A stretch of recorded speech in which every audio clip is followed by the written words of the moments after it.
So guys मैं आज आपको बताने वाला हूँ श्रीमद् भगवद गीता अध्याय 1 और अध्याय 1 का 10वां श्लोक। मैं आपको पढ़कर सुनाऊंगा और फिर इससे हमें क्या सीखने को मिलता है ये मैं आपको बतलाने वाला हूँ। चलिए।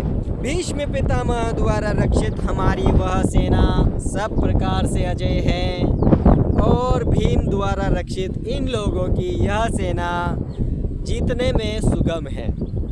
अब यहाँ पर हमें ये सीखने को मिलता है कि दुर्योधन का आत्मविश्वास कहाँ तक 100% है और कहाँ जाकर डगमगा जाता है जब वो बोलते हैं कि हमारी सेना सब प्रकार से अजय है। और अजय का मतलब है कि उसे जीता नहीं जा सकता, उसे हराया नहीं जा सकता, और वहाँ पर 100% आत्मविश्वास झलकता है। लेकिन अगले ही पल जब वो बोलते हैं कि उनकी यह सेना भी जीतने में सुगम है, इसका मतलब ये है कि उनका आत्मविश्वास कम हो गया है जैसे ही उनकी बात आती है। और ये आत्मविश्वास जहाँ जहाँ कम हुआ है वहाँ वहाँ हार निश्चित हुई है।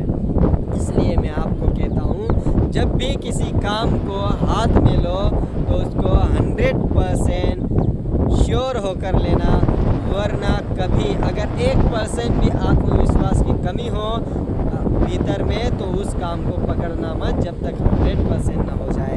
और उसके बाद आप यही सोचें कि इस काम को हाथ लिया हूँ, इसे अंजाम देकर ही रहूँगा, और उसके बाद ही उसको हाथ में लेना, वरना हाथ में मत लेना, वरना दुर्योधन की तरह दुर्दशा होने वाली है।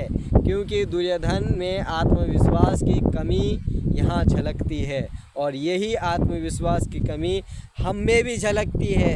हम भी देखो, ऐसे तो वहाँ पर जहाँ युद्ध हो रहा था वहाँ भार हो रहा था महाभारत, लेकिन यहाँ हमारे भीतर की बात चल रही है। हमारे भीतर जो दुर्योधन है उसके आत्मविश्वास में कमी होती है, तो उसे मजबूत बनाइए।